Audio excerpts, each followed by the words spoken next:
Bonjour à tous, bienvenue au Salon de l'Agriculture avec Vox Demeter. Vox Demeter est une association qui met en avant les visages des femmes dans le secteur agricole et c'est important parce que un quart des entrepreneurs agricoles sont aujourd'hui des femmes, c'est bien, mais ce n'est pas suffisant. Elles ont leur place au même titre que leurs collègues masculins dans ces métiers qui sont des métiers d'avenir. J'ai le plaisir aujourd'hui justement d'accueillir un visage féminin, Élodie Acquier. Bonjour Élodie. Bonjour Valérie.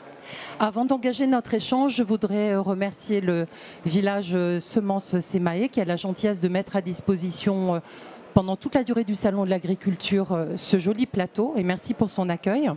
Je suis très heureuse d'échanger avec toi Élodie parce que tu as un parcours qui est superbe. Tu as 37 ans, tu es petite fille et je crois même arrière-petite fille de viticultrice à Marsac à côté de Cognac. Tu es à la tête d'une exploitation agricole qui fait 80 hectares au total, dont 25 hectares spécifiquement dédiés à la production d'eau de vie pour le cognac, avec un cépage qui est l'Uni-Blanc. C'est bien ça? Voilà, en fin bois. Je sais que tu es très mobilisée et engagée par rapport aux sujets environnementaux. Tu m'as dit que tu aimais te poser des questions, et c'est bien de se poser des questions. Ça permet de s'interroger sur ce qu'on fait et de se mettre dans une démarche de progrès continu. Tu es justement engagée dans la certification environnementale Cognac, CEC, qui est une certification qui équivaut à HVE, je crois, niveau 2. Niveau 2. Ce que j'aimerais voir avec toi, c'est comment finalement, au quotidien, dans ton exploitation, tu concilies enjeux environnementaux, objectifs économiques de rentabilité qui sont légitimes et rémunération juste. Est-ce que tu peux essayer de nous raconter cela et de planter un peu le décor ? Alors, comme vous l'avez dit, j'ai bientôt 37 ans et je fais ce métier par passion. Ce n'est pas mon premier métier. J'ai eu une première vie en tant que fiscaliste, mais par passion, je suis revenue sur l'exploitation familiale.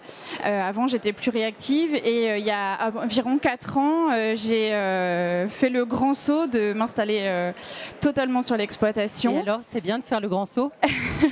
C'est passionnant. Toute l'évolution de nos pratiques environnementales repose sur la conviction que j'ai. J'aime travailler dans la nature, j'aime voir des belles choses autour de moi, j'aime observer la faune et la flore tout au long de l'année et c'est pour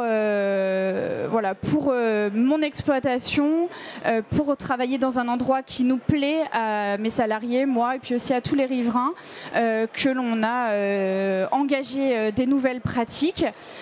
Concrètement, ça se retrouve, si je cible à quelques exemples, c'est notamment la réduction des herbicides, on essaye de passer qu'une fois par an, et ensuite c'est du désherbage mécanique, donc à l'aide d'intercept, 3 à 4 passages par an en fonction des pressions. On a aussi adopté la pulvérisation confinée, qui nous permet donc d'éviter la dérive des produits phytosanitaires et aussi on réduit nos doses s'il y a une faible pression de maladie. On entretient quand même la protection phytosanitaire mais on va mettre que des mi-doses ou on va réduire en fonction des pressions. On a aussi maintenant depuis quelques années on implante des couverts végétaux. Essentiellement pour l'instant des févroles parce que je les produis dans des parcelles de terre que j'ai consacrées pour ça, qui tournent tous les ans. Ça me sert dans les sols de mes vignes, mais ça a aussi fait un très bon précédent pour mes céréales. Donc on est gagnant à tous les niveaux à ce niveau-là. Ce qui est important de dire, c'est que des exemples comme ça, j'en aurai encore d'autres. Mais ce que je veux dire, c'est que tout ça, c'est possible que si on est économiquement rentable. C'est la réalité du terrain. Aujourd'hui, si je ne suis pas rentable, mon exploitation disparaît et on est tous perdants. Est-ce que tu as trouvé cette démarche difficile? Est-ce que tu as eu des ressources? Est-ce que tu t'es senti accompagné? Je crois qu'il y a des accompagnateurs techniques qui viennent en soutien lorsqu'on s'engage dans la certification. Tout à fait. Donc la nouvelle certification existe depuis peu et elle a été allégée au niveau administratif. Et nous avons des accompagnateurs qui sont là, qui en fait centralisent tous les documents sur un outil commun. On a aussi un outil de cartographie qui permet que tous les viticulteurs utilisent le même. On parle tous de la même chose et les accompagnateurs savent très bien gérer ces outils-là. Donc en termes administratifs, c'est tout à fait pratique. Vous êtes accompagné. Je sais que tu es engagé avec la maison Hensi à laquelle tu vends la totalité de ta production pour faire ce cognac qu'on aime tant.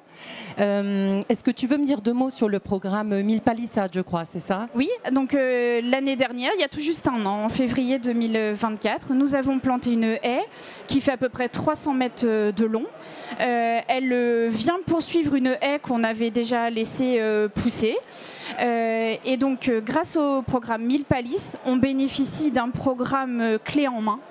C'est-à-dire qu'on est accompagné du début à la fin, on rencontre une personne qui est professionnelle et qui sait s'adapter en fonction de l'endroit où on veut planter de la haie. Pardon. On a voilà, des essences d'arbres à choisir. C'est un accompagnement technique et un accompagnement financier. Vous êtes vraiment accompagné main dans la main. Tout à fait. Sur le plan technique, on a, dans mon cas, c'était Promet qui est venu, avec qui on a choisi les arbres et l'implantation idéale, la densité idéale. Et Hensi nous finance absolument tout, donc les plants et les tuteurs, les poches de protection, le paillage. Nous, on a mis un paillage en lin qui tient encore aujourd'hui. Et on a réalisé le travail. Il nous restait plus qu'à réaliser la plantation. Est-ce que, alors je sais que c'est récent parce que ça date 1 an d'après ce que tu m'avais expliqué, est-ce que tu vois néanmoins des modifications déjà en termes de biodiversité par exemple? Est-ce que tu vois des espèces revenir? Est-ce que tu identifies des changements? Alors dans la haie qui est déjà un peu plus grande, on a mis des nichoirs pour les mésanges puisque les mésanges se régalent du verre de la grappe.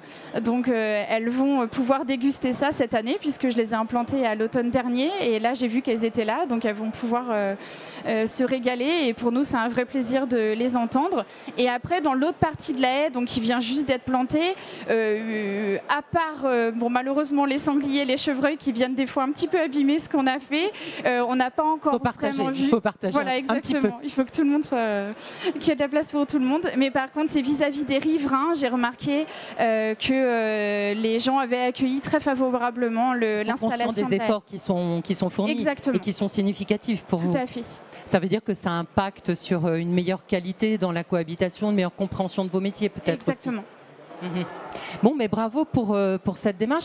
J'ai oublié de dire que tu étais aussi conseillère municipale à Marsac, donc tu as une vie bien remplie. Oui. Et tu es maman, je crois, oui. Aussi. Donc merci pour cet échange parce que tu es finalement une image parmi d'autres des femmes qui occupent ces métiers aujourd'hui de l'agriculture et de la viticulture. On voit qu'ils sont tout à fait accessibles et qui sont riches de sens.